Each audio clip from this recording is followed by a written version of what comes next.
We also have State Senator Harmon, who is running for California Attorney General. Do you anticipate more? We certainly do. We've fought hard for it. What are the other states that have similar law on the books? The public benefit laws that are written for this initiative are almost identical to the laws that were passed in Oklahoma, and those laws have already been upheld in district court, and they're going to be very difficult to challenge here in the state of California because there's precedence with this language. Yes. So, could you explain to me again, or make it a little bit more clear about the 14th Amendment and how it applies or doesn't apply to this situation?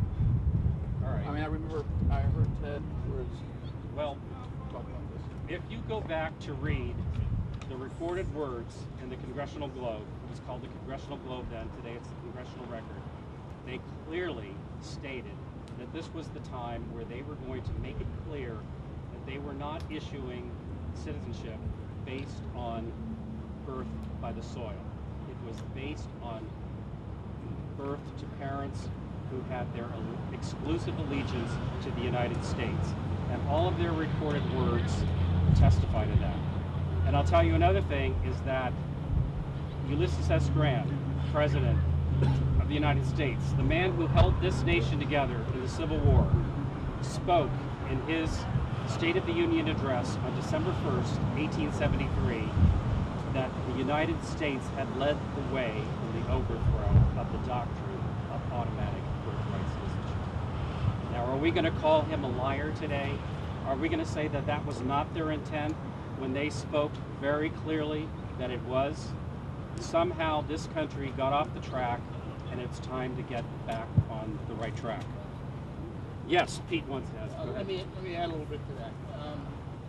We are one of only a handful of countries in the world that have birthright citizenship. Almost every country in the world does not recognize that.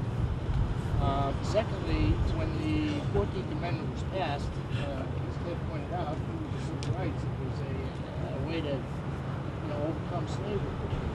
And it was never anticipated that it would cover people that have since been covered. But even at the time, it did not cover American Indians, who were certainly born there. Right. It did not cover and it still today does not cover children of ambassadors and other people that are here. And it doesn't say anything in the that expressly excludes those people. So if those exceptions can exist, then certainly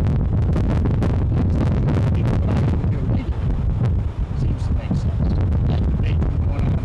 Hopefully we'll go much higher this time. Talking a little bit about this initiative that was just brought forth today and introduced by a gentleman from Pacific Beach in San Diego, and he's talking a little bit about the initiative to be submitted directly to the voters, denial of public benefits of persons who cannot verify lawful residence. We're talking a little bit about this initiative. Why don't you both gentlemen comment a little bit about the impact it has? We've talked about the moral impact. How about the economic impact that this initiative has? For the general population of California U.S. citizens, our economy is already messed up, right? And a lot of it, if you do your research, it points to illegal immigration. It's what helped to create this big deficit in our country, in our state.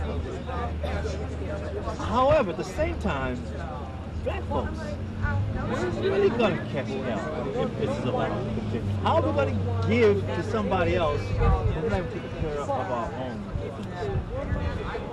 Right, and I would also want to add that if you look at three main statistics, the healthcare, education, and even incarceration rates in the state of California are through the roof, and that's why our budget is out of control, something to the tune of $26 billion. And just recently I was mentioning to Ted that at my old high school, a massive fight broke out between blacks and unfortunately Hispanic students over there not being enough seats in the classroom.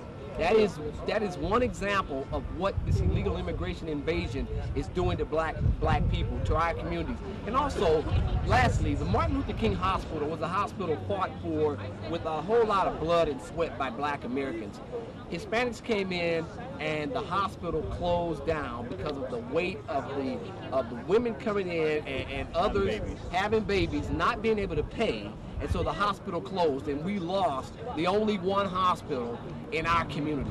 I mean, this happened 2 years ago. So now we do not have a hospital in South Central Los Angeles. And that illegal immigration population, along with their anchor children, is pushing us out of not only our jobs and driving the wages down where we cannot afford to work for those wages, our housing, we're being pushed out of our housing, our health care, our education, everything. And as you mentioned in your speech just a few minutes ago, the rule of law is what the issue is.